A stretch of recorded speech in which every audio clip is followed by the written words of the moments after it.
Back in the 1970s, Sansui was building some of the biggest, most powerful receivers the hi-fi world had ever seen. These machines were absolute legends. Audiophiles around the globe chased them like treasure. By the late 1980s, everything started falling apart. And by the mid-1990s, Sansui had almost completely disappeared from the high-end audio scene. It wasn't because of war. It wasn't because technology left them behind. It was because of greed, disastrous management, and one of the biggest corporate scandals in Britain during the 1990s. So what really happened to Sansui? Hey everyone, I'm Ray Cole. Welcome to Audio Legends. Today we're going back in time to uncover the rise and fall of Sansui, the true story of pure Japanese high-end audio before it was gone forever. Stick around, hit subscribe, and let's dive into this wild journey. The birth of a legend everything starts with one man's frustration. In 1947, right after the ashes of World War II had barely cooled, a man named Kosaku Kikuchi took one look at the cheap, low-quality radio parts flooding Japan and basically said, nope, this garbage isn't good enough. Instead of complaining like everyone else, he did something about it.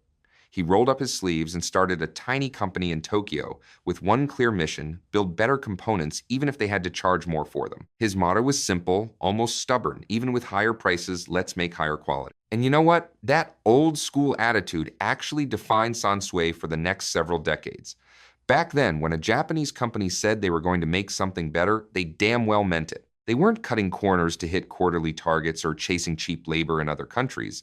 They obsessed over every transformer, every capacitor, every single detail. It's almost funny or maybe a little sad when you compare it to today. Now, we live in a world where companies brag about premium products that fall apart in 2 years, while back in 1947, one stubborn Japanese engineer decided that quality was worth fighting for. That single decision, that one uncompromising mindset, became the foundation for everything Sansui would later achieve. That philosophy, make it right, make it strong, make it musical, would carry them from a small workshop to the very top of the hi-fi mountain. And for a long time, it worked beautifully, until the world changed and the company that once refused to compromise started being forced to do exactly that. At first, they only made transformers, but Kikuchi had bigger dreams. In 1960, the company officially became Sansui Electric. The name Sansui comes from the Japanese words for mountain and water, inspired by the peaceful Zen landscapes in the ink-wash paintings of the famous monk Sesshu Toyo. Those simple black and white paintings of mountains and rivers would later inspire Sansui's most iconic design, the legendary black faceplates that became their signature for over 30 years. By 1965, Sansui released a true milestone, the AU-11, a 40-watt tube integrated amplifier built like a tank. This wasn't just another amp. It was solid, heavy, and serious. Audiophiles loved the warm tube glow and the powerful, honest sound it delivered. Even today, many collectors say the AU-11 felt more like military-grade equipment than consumer audio. Just 2 years later, in 1967, Sansui made the big jump into solid-state technology with the A777 amplifier and the T777 tuner, one of the most respected tuners of its era. These early pieces had a unique industrial look: black faceplates, shiny silver knobs with gold lettering, and a tough, no-nonsense appearance that screamed quality. What made Sansui different from the very beginning was their obsession with real engineering and musical truth. While other companies chased flashy features, Sansui focused on clean power, low distortion, and rock-solid build quality. They weren't trying to be the cheapest, they wanted to be the best, and that dedication paid off. These early models laid the foundation for what was coming next, a decade where Sansui would rise to become one of the most respected names in high-end audio. The 1970s were about to begin, and Sansui was ready to dominate the stereo war. This was pure Japanese high-end, exactly as it was meant to be. Stay tuned, subscribe now. The Golden Age, dominating the stereo wars. Welcome to the golden decade, the 1970s. This was the absolute peak of high-fidelity audio, and Sansui wasn't just participating in the stereo wars, they were dominating it. While everyone else was racing to build the most powerful receiver on the planet, Sansui brought something special to the table: massive power combined with real musicality. They didn't just make loud amplifiers, they made amplifiers that sounded right. The crown jewel of this era was the legendary 990 series. It started with the modest 5050 at 33 watts per channel, and climbed all the way up to the mighty Sansui 990, a 120-watt monster. What made the 990 so special wasn't just the raw power, it was the balance. The precision circuitry, the excellent protection systems, and one of the most sensitive FM tuners ever built at the time. When you fired up a Sansui 990, you didn't just hear music, you felt it. The bass was deep and controlled, the mids were warm and present, and the highs were clear without ever being harsh. It had that famous grip on the speakers. You could throw difficult loads at it, and it would stay composed. Many people who owned these receivers in the 70s still say the same thing today. Once you hear a Sansui 990, you understand why it became a legend. But Sansui didn't stop there. They also launched the insane G series, the true monsters of the stereo wars. These receivers were so physically massive that the biggest models, like the G22000 and G33000, had to be built in two separate chassis. Walk into a room with a G9000, and it commands attention. Towering meters heavy aluminum faceplate and that unmistakable black and gold design. When you turned it on, the relay clicked, the lights came up, and you knew you were in for something serious. At 160 watts per channel, and often delivering much more in real-world conditions, these beasts could drive almost any speaker ever made with authority. The sound was big, dynamic, and effortless. Bass lines hit you in the chest. Drums had real impact. Voices floated in the middle of the room with incredible presence. On top of the receivers, Sansui continued their famous AU professional series, the AU 110000 and AU 9900 integrated amplifiers, along with the matching TU 9900 tuner. These were the serious separates for audiophiles who wanted the ultimate performance. And then there was the definition series, the BA 5000 and BA 3000 power amps, the CA 3000 preamp, and the incredible AU 20000 integrated. These pieces were built to studio standards and delivered some of the cleanest, most transparent sound of the entire decade. What separated Sansui from many competitors wasn't just power on paper. Their amplifiers were known for very low distortion, excellent damping factor, and remarkable reliability. They sounded clean and powerful without being cold or clinical. That rare combination muscle and finesse is exactly why so many collectors today call Sansui receivers and amplifiers the holy grail of vintage hi-fi. This was the time when made in Japan truly meant the highest quality. Japanese engineering was at its absolute peak, and Sansui sat right at the top of the mountain alongside the best names in the industry. Factories were producing heavy, overbuilt components with premium parts. Every knob had that satisfying feel. Every relay clicked with authority.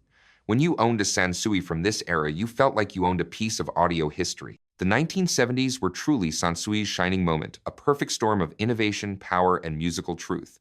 But as we all know, every rise eventually faces challenges. And for Sansui, the first cracks were about to appear. Subscribe for more stories. The first cracks. But every golden era has its end. For Sansui, the first serious cracks appeared at the close of the 1970s. In 1979, the Japanese yen skyrocketed by 38% almost overnight. Production costs exploded. For a company that prided itself on premium build quality, this was a nightmare. Sansui suddenly found itself squeezed from every side. They wanted to cut labor costs, like many other manufacturers were doing. But there was a big problem. Since the mid-1970s, Sansui had been dealing with strong labor unions. Laying off workers was nearly impossible. Their hands were tied. So what did they do? They started cutting corners on the inside. The first clear sign of this painful compromise was the 700 series receivers.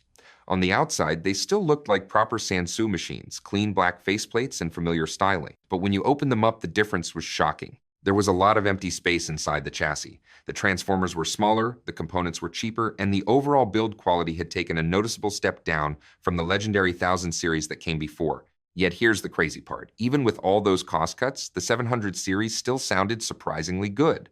Many listeners today say they remain very musical and enjoyable. But for those who had experienced the glory of the 990 and G series, it was clear Sansui was no longer the same uncompromising company it once was.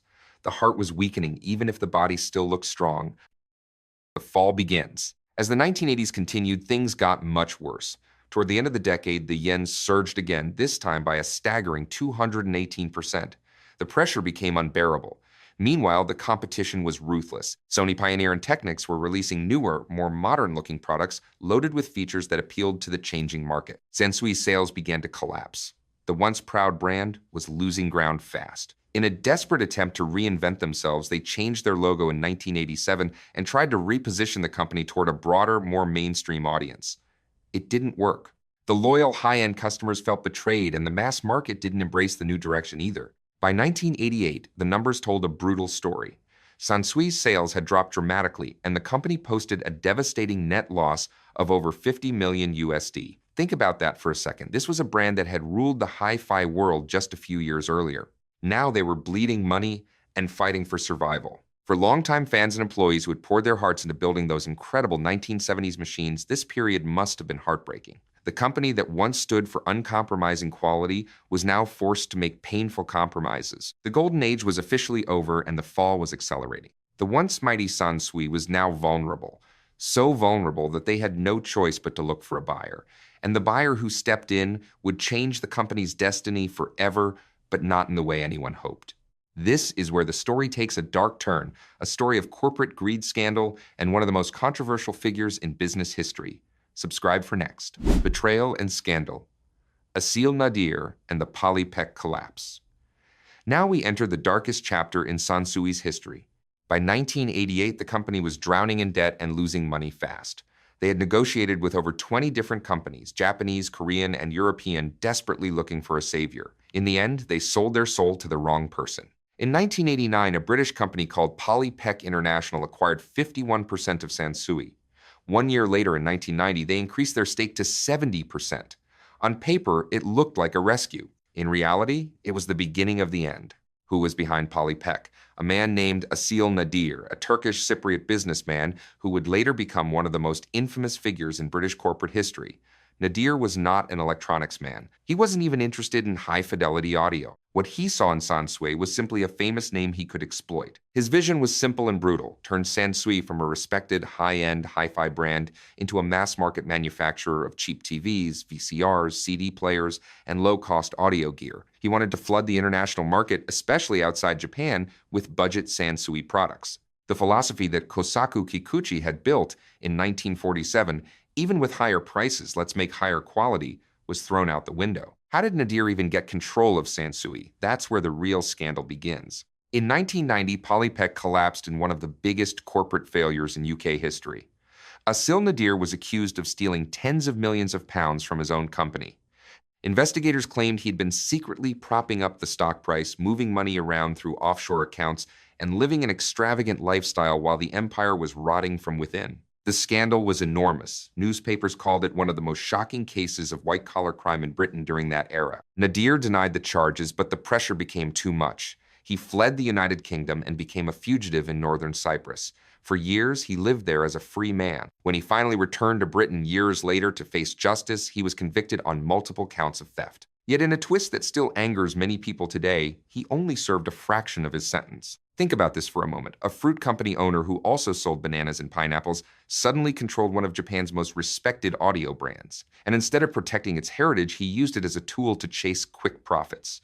It was the ultimate betrayal. The consequences for Sansui were devastating. True Japanese Sansui, the real high-end stuff that enthusiasts loved, slowly died. The famous factories in Japan that once produced those bulletproof receivers and amplifiers were scaled back or shut down. The focus shifted to cheap export models that carried the Sansui name but had none of the soul engineering excellence or build quality of the golden era. Many loyal fans and former employees watched in horror as the brand they loved was turned into a shadow of its former self. The name Sansui, which once stood for serious audio, now appeared on low-cost department store products. The heart and soul of the company had been ripped out. This wasn't just a business decision, it was a cultural tragedy. Pure Japanese high-end audio, built with pride and obsession for decades, was sacrificed on the altar of short-term profit and shady corporate games. By the mid-1990s, the writing was on the wall. The golden age was truly over. Sansui still released a few final treasures in Japan before the lights went out completely, but those would be the last breaths of a dying legend. The once mighty giant that ruled the stereo wars had fallen. And the worst part, it wasn't defeated by better competitors. It was destroyed from within by people who never understood what made Sansui special in the first place. But before we close, let's take one final look at those last flickers of brilliance in the 1990s. Even in the darkest days, a few final rays of light still shone from Sansui. Between 1994 and 1999, while the company was slowly fading away, a small, dedicated team refused to let the flame die completely. They released a handful of final high-end models that have now become some of the rarest and most treasured pieces in the entire Sansui legacy. In 1994 came the AU 907, followed in 1995 by the return of the Alpha series, with the AU Alpha 997, 707, and 607. These were still proudly made in Japan, still built with care, and still carried that unmistakable classic Sansui sound. In 1997 came the AU Alpha 607 NRA and 707 NRA. But the most special releases arrived in the final year of 1999. That year, Sansui introduced the AU Alpha 607 MOS Limited, a stunning model with only 1,000 units ever produced. It was created to celebrate the 15th anniversary of the Alpha series, featuring premium MOSFET transistors and that rich, warm signature sound that longtime fans had always loved. Then came the most emotional release of all. Sansui brought back their very first integrated amplifier, the legendary AU 111 inches, the form of the AU 111 Vintage 1999. This was far more than just another product. It was a heartfelt farewell, a full reissue of the 1965 tube amplifier that had started everything for the brand decades earlier. With its beautiful craftsmanship and warm tube magic, it felt like the perfect symbolic goodbye from the old Sansui. Behind these final efforts stood one man who fought hard to protect the soul of the company until the very end. His name was Mr. Ichiro Oshima, the high-end product manager at Sansui from the mid-1980s until 2000. Oshima was a true believer. He had always been deeply inspired by the original AU 111 and worked tirelessly to make sure the last Sansui amplifier still sounded musical, soulful, and true to the brand's golden age heritage. Today, these final Japanese Sansui models have become extremely rare treasures that serious collectors hunt for around the world.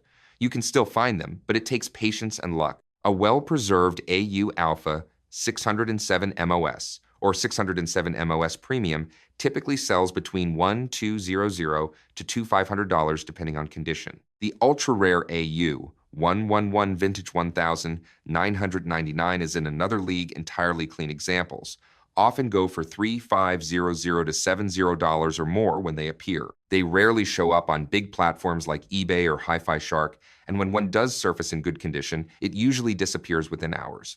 Most of the best examples are traded quietly inside private collector groups and forums. If you are ever lucky enough to own one of these final true Japanese Sansui pieces, you are holding much more than just an amplifier. You are holding the very last chapter of a once mighty story. These machines represent the final breath of an era when Sansui still poured its heart and soul into every product. They may be expensive and incredibly hard to find, but for those who truly understand, they are absolutely priceless. The sun had finally set on Sansui's golden age, but the legend, even today, refuses to die. If you enjoyed this deep dive into the rise and fall of a true audio legend, please give this video a thumbs up, share it with your fellow audio friends, and don't forget to subscribe to the channel and hit the notification bell. We have many more stories about the golden age of hi-fi coming soon. Thank you so much for watching. Until next time, keep chasing that perfect sound. This is Ray Cole from Audio Legends. Take care, and I'll see you in the next VIDE.